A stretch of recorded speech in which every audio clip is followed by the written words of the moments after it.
ઋષિકેશ પટેલનું નિવેદન સામે આવી રહ્યું છે। સુરતનો માંડવી તાલુકો નવો બનાવ્યો છે તેવું તેમણે જણાવ્યું। અરેઠના 8 ગામ માંડવીમાં લઈ જઈએ છીએ। ફાગવેલ તાલુકો અને કપડવંજના ગામમાં ફેરફાર કર્યો। ફાગવેલ તાલુકાનું મુખ્ય મથક ફાગવેલ રહેશે તેવું તેમણે જણાવ્યું।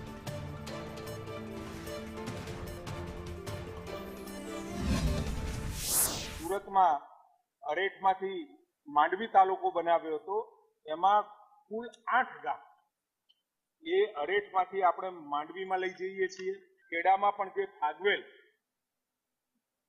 અને ફાગવેલ તાલુકો અને કપડવંજ એમાં પણ ગામોનો કેટલોક ફેરફાર કર્યો છે, જેમાં ખેડાના 11 ગામોના ફેરફાર થયા છે।